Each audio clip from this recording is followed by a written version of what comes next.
2장 요한계시록 2장 12절부터 17절까지 말씀입니다.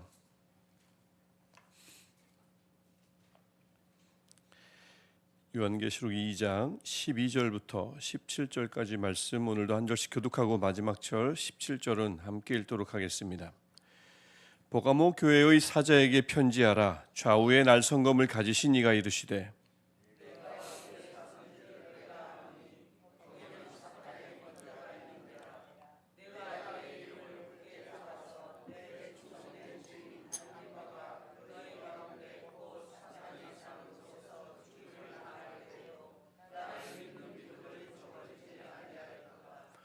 그러나 내게 두어 가지 책망할 것이 있나니 거기 내게 발람의 교훈을 지키는 자들이 있도다.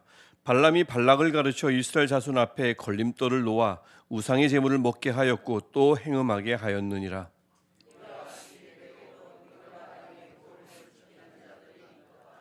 그러므로 회개하라. 그리하지 아니하면 내가 내게 속히 가서 내 입의 검으로 그들과 싸우리라.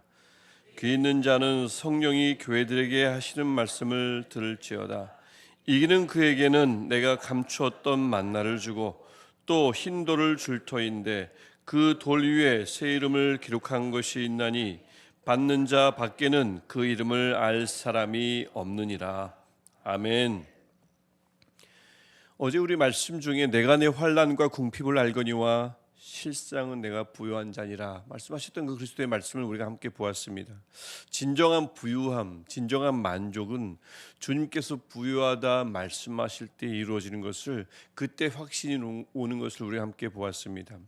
그래서 이 믿음으로 인해서 겪는 어려움과 역경을 누구보다 잘 아시는 분이 우리 주님이신 것을 우리가 함께 보았는데요. 어제 그 주님이 그 당시 교회에 말씀하셨, 서문화 교회에게 말씀하셨을 뿐만 아니라 실상은 네가 부유한 자라고 말씀하시는 그 말씀이 우리에게도 위로의 말씀으로, 우리에게도 인정의 말씀으로 우리에게 주어지기를 축복합니다. 우리가 아무리 부유하다, 가난하다 우리 스스로 평가하고 판단할 수 있죠. 체감이 되지 않습니까? 하지만 정말 나의 부유함은 그분의 손에 있음을, 그분의 말씀에 있음을 우리가 다시 한번 믿는 오늘 하루가 되기를 축복합니다. 오늘 본문은 서문화 교회에서 이어서 세 번째 교회인 버가모 교회에게 보내는 편지입니다. 12절을 보면 역시 또 예수 그리스도가 어떤 분이신지를 먼저 묘사하는 것을 볼 수가 있죠. 버가모 교회에게 말씀하신 예수님은 좌우에 날선검을 가지신 이라고 표현되어 있습니다. 우리가 1장에서 보았듯이 그분의 그 검은 손에 쥔 검이 아니라 입에서 나오는 검입니다. 1장 16절에 나오는데, 그래서 이 벌써 분위기가 심상치 않습니다. 이 좌우에 날선검을 가지신 이가 말씀하시니까요. 19장 21절을 보더라도 거기서도 보면 말탄 자의 입에서 검이 나와서 짐승 사탄을 섬기는 이들을 죽입니다. 이게 19장 21절 말씀인데, 그만큼 입에서 나오는 그 검은 어떤 무슨 위로의 말씀, 뭐 아주 예리한 말씀이기 이전에 심판의 말씀임을 우리가 알 수 있고요. 그러니까 지금 분위기가 심상치 않은 거죠. 그분이 알고 계시는 것이 있습니다. 버가모 교회에서 일어나는 모든 일들을 당연히 알고 계신데, 특별히 무엇을 알고 계시냐면 13절을 보니까 그들이 사는 곳이 어디인지를 알고 계십니다. 그냥 어디 주소를 알고 있다는 것이 아니라 그들이 살고 있는 것이 얼마나 열악한 곳인지를 알고 계신다는 말씀이죠. 그곳을 사탄의 권자다, 사탄이 사는 곳이다 라고 부를 정도로 그것은 열악했습니다. 이 버가모라는 곳에는 이 300m 정도 되는 높은 산이 있었습니다. 당시는 좀 높으면 그곳에 신전을 짓기 마련입니다. 이 신이라는 것은 저 높은 곳에 계시니 조금이라도 높은 곳에 신전을 지으면 그나마 신과 가까울 수 있다라는 그런 고대의 생각 때문에 모든 신전은 높은 곳, 언덕에 있기 마련입니다. 유럽도 지금 마찬가지인데 당시 고대 사회는 그랬습니다. 버가모가 그랬고요. 그래서 높은 곳에만 짓던 이방 신전이 그 300m로 솟아오른 산에 제법 많이 세워져 있었고, 그래서 치료의 신 아스클레피오스, 또 제우스, 이들을 숭상하는 신전이 버가모에 있었습니다. 특별히 그 버가모에는 다른 어떤 일대 어떤 도시보다 황제에게 바치는 신전을 지어가지고 그곳에 세운 이 기록이 있습니다.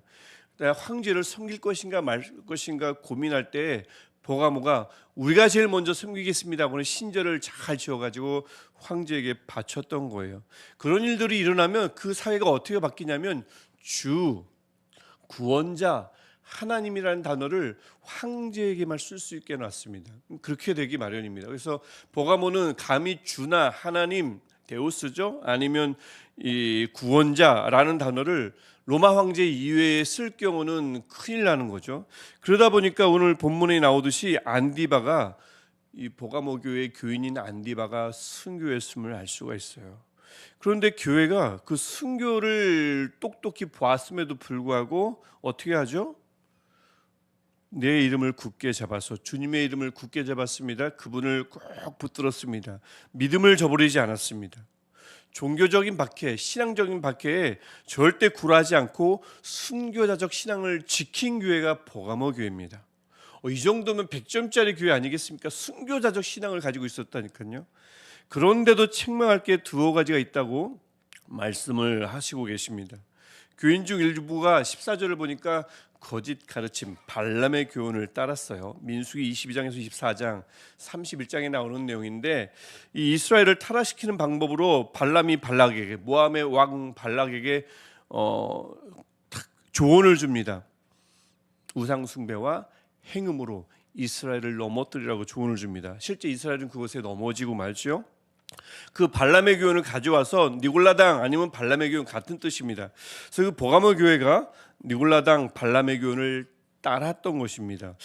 좀 생각해 보십시오. 본문에 나오니까 이렇게도 되고 저렇게도 되는구나. 그냥 따라가지 마시고, 아니 어떻게 순교자가 나온 교회가, 순교자가 나와도 흔들리지 않았던 교회가, 그 순교자적 신앙을 지켰던 교회가 우상 숭배와 음행의 유혹에는 넘어갔을까요? 어떻게 넘어갈 수 있었을까요? 그래서 보면 이렇게 우리가 이해할 수가 있습니다. 우상 숭배 문제가 신앙의 문제일 때, 종교적인 문제의 신앙의 문제일 때는 이겨냈어요. 하지만 우상 숭배 문제가 경제적 문제와 연결될 때는 물리칠 수 없었던 것입니다.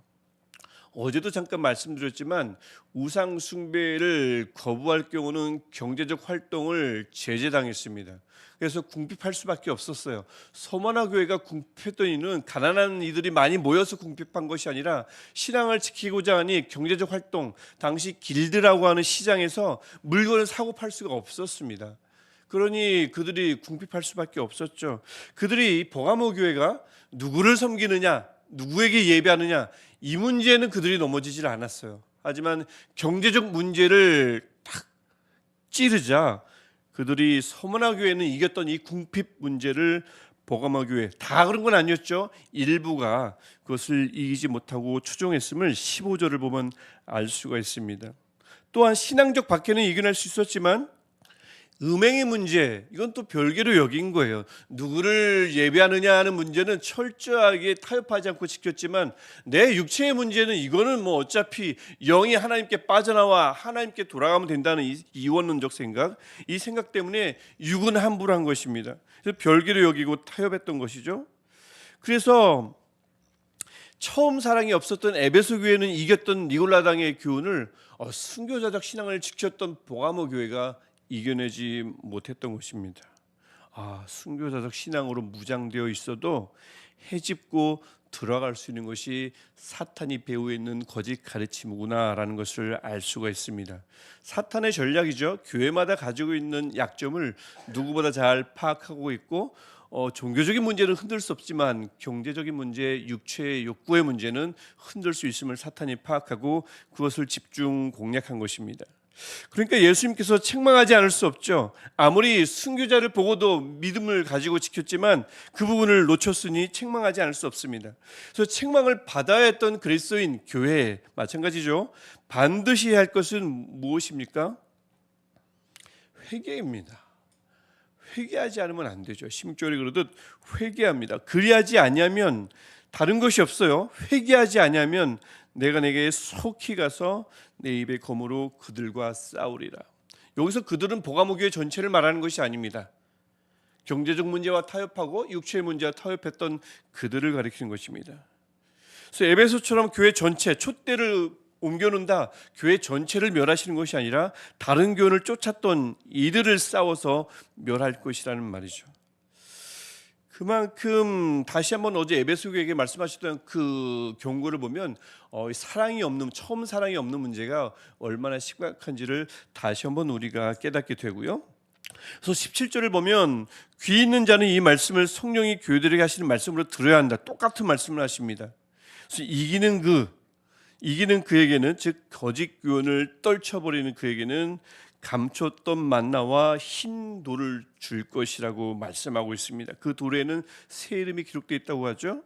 그래서 이것을, 그 돌을 받는 자 밖에는 그 이름을 알 수가 없다고 하는데, 감추었던 만나, 이 만나는 일단 항아리에 담아 가지고 법궤 안에 놓았습니다. 출애굽기 16장을 보면 나오는데, 나중에 이제 유대의 전승 마카비 이서라고 하는 전승을 보면 그 법궤 안에 있던 만나를, 이제 성전이 무너지잖아요. 그래서 예레미야가 꺼내 가지고 시내산 땅 속에 묻었다라는 전승이 마카비 이서에 나옵니다. 마카비 이서 2장에 보면 나오는데, 이것은 이제 전승이고 성경에는 나오질 않지만, 그래서 아마도 그 만나는 유대인 사이에서, 이 당시 유대인 사이에서 만나는 어디에 감췄던 것으로 여겨졌는데, 그것을 활용하는 표현입니다. 어디에서도 만날 수 없는 만나를 예수께서 주시겠다. 결국 궁극적인 표현은 영생을 주시겠다라는 표현입니다. 또 새 이름이 기록된 흰돌을 주겠다. 흰돌은 승리를 상징합니다. 6장 19장 나중에 요한계시록을 보면 희다, 화이트, 이것은 승리를 가리키는 표현입니다. 새 이름이 새겼다고 하는데 3장 12절을 보면 나의 새 이름이라는 표현이 나오는데, 이것은 예수 그리스도의 이름입니다. 그래서 이 돌에는, 승리를 나타내는 흰돌에는 승리자인 예수 그리스도의 이름이 새겨져 있고요. 그것을 흰돌을 준다는 것은 마지막으로 최종적으로 예수 그리스도, 구원자이신 예수 그리스도를 얻게 된다. 즉 최종적으로 확정되어 누리는 천국을 다시 한번 또 다른 표현으로, 교회마다 표현이 달라지잖아요. 또 다른 표현으로 약속하고 있음을 알 수가 있습니다. 그래서 오늘 말씀을 통해서도 여전히 계속해서 마찬가지입니다만, 교회를 누구보다 잘 아시는 분은 예수님이심을 다시 한번 보여줍니다. 촛대 사이를 거니시는 분, 교회의 모든 것을 알고 계시는 분이 우리 주님이십니다. 그래서 신앙을 강력하게 막아서고 있는 그리스도인들의 교회의 환경을 누구보다 잘 알고 계시고요, 어디 사는지 알고 있다고 하시잖아요. 그리고 그 속에서 믿음을 저버리지 않고 어떻게 해요? 주의 이름을 꼭 붙들고 있는 그 교회의 몸부림을 누구보다 주님이 잘 알고 계심을 오늘 본문은 우리에게 증언하고 있습니다. 그런데요, 동시에 오늘 본문은 그리스도인 개인, 또 교회마다 각각 가지고 있는 약점을 사탄도 알고 있다고 암시하고 있습니다. 사탄은 그 그리스도인의, 교회의 약점을 누구보다 잘 파악해서 그것을 집중 공략하는 거죠. 신앙적인 박해가 통하지 않아요? 그럼 뭐가 있어요? 경제적인 박해가 있죠. 그리고 탐욕을 이용하는 박해가 있습니다. 공격이 있습니다. 버가모 교회가 순교도 이겨냈는데, 그 경제적인 박해와 경제적인 공격과 또한 육체의 어떤 욕구를 이용한 공격을 사탄이 가할 때 그것을 이겨내지 못했던 것을 봅니다. 그래서 이러한 어떤 여러 가지 사탄의 공략이 있을 때 교회가, 버가모 교회를 통해서 배워야 할 일이 있다고 분명히 우리에게 증언합니다. 두 가지 방법뿐인 거죠. 일단은 이 예수 그리스도의 책망을 받는 교회는 무조건 다른 것을 할 일이 없습니다. 무엇을 하면 좋을까? 성경 공부를 하면 될까요? 회개 이외에 다른 것을 해봐야 소용이 없습니다. 요한계시록은 꾸준히 일관되게 말씀합니다. 책망할 것이 있는 교회는, 그리스도인은 가장 먼저 해야 할 일은 회개인 것입니다. 돌이키는 거죠. 다른 방법이 없습니다. 오늘 본문이 그 다음에 말씀하는 것처럼 그들의 신앙이, 그들의 믿음을 저버리지 않게 했던 것, 사탄보다 누구보다 더 잘 알고 계시는 주님의 이름을 굳게 붙드는 것, 이것이 방법임을 오늘 본문은 우리에게 말씀하고 있습니다. 그래서 보면 곁에 붙들 만한 것이 많은 게 좋은 게 아닌 거죠. 붙들 만한 것이 딱 주님의 이름, 딱 한 분뿐인 것이 참 좋다는 생각을 합니다. 저와 여러분도 똑같이 오늘 이 시간도 또 오늘 하루도, 하나님께서 우리에게 주신 오늘 하루도 주님의 이름만 꼭 굳게 붙드는 하루 되시기를 축복합니다. 그래서 믿음이 흔들리지 않고요, 또 사탄의 공략, 온갖 우상 숭배와 욕망을 통해서 공격하려는 그 사탄의 공격을 삶에서 철저하게 이겨내고 몰아내시기를 축복합니다. 혹시라도 좀 당한 것 같거든, 혹시라도 넘어진 것 같거든 다른 방법이 아니라 회개의 방법밖에 없음을 다시 한번 우리가 깨닫기를 축원하고요. 그래서 결국은 여기 계신 모든 분들, 함께하는 예배하는 모든 분들이 오늘 말씀이 약속했던 것처럼 반드시 이기는 자가 되어 반드시 승리자가 되어서 만나와 흰돌의 완전한 소유자가 되시기를 주님의 이름으로 축복합니다. 천국은 우리의 것이 될 줄 믿습니다. 기도하겠습니다. 하나님, 우리가 다른 어떤 것보다 주님의 이름만 굳게 붙드는 그리스도인 되게 하여 주옵소서. 이뿐만 아니라 하나님, 다양한 경로를 통해 파고드는 거짓 가르침, 사탄의 공략에 우리가 넘어지지 않도록 주님 우리를 붙들어 주시되, 설령 혹시 우리가 그들에게 졌거든 얼른 회개하고 돌이키는 은혜가 있게 하여 주시고, 돌이키고 나서는 더욱더 주님의 이름을 붙들며 나아가 어떤 일에도 패배하지 않고 이기는 우리가 되게 하여 주옵소서. 말씀이 거듭해서 약속하는 것처럼 이기는 자에게 주시는 그 천국의 약속이 다른 누군가의 것이 아니라 우리가 누릴 수밖에 없는 약속임을 우리가 하루하루 살아가면서 다시 한번 확인하게 하시고 확신하는 우리가 되게 하여 주옵소서. 함께 예배하는 우리들, 함께 한 공동체로 묶이는 우리들이 반드시 모두가 이기는 자가 되어 주님이 약속하신 그 천국을 소유하는 복이 우리 모두에게 있게 하시고, 어제도 기도했던 것처럼 우리가 기도하는 그 중보하는 그들, 아직 하나님께 돌아오지 않은 이들에게도 동일한 복이 있게 하여 주옵소서. 또 이를 위해서 열심히 사역하며 척박한 곳에서, 보가모보다 더 어려운 곳에서 사역하는 모든 선교사들에게도 하나님 힘을 더하여 주시사 쓰러지지 않게 하시고, 그들이 먼저 이기는 자가 되어 이기는 자의 복을 그들의 삶으로 사역으로 보여주는 은혜가 있게 하여 주옵소서. 예수님의 이름으로 기도합니다. 아멘. 하늘에 계신 우리 아버지, 아버지의 이름을 거룩하게 하시며 아버지의 나라가 오게 하시며 아버지의 뜻이 하늘에서와 같이 땅에서도 이루어지게 하소서. 오늘 우리에게 일용할 양식을 주시고 우리가 우리에게 잘못한 사람을 용서하여 준 것 같이 우리 죄를 용서하여 주시고 우리를 시험에 빠지지 않게 하시고 악에서 구하소서. 나라와 권능과 영광이 영원히 아버지의 것입니다. 아멘. 오늘도 우리가 유일하게 붙들어야 할 하나님, 그분께 우리 간절히 기도하시다가 자유롭게 돌아가시겠습니다.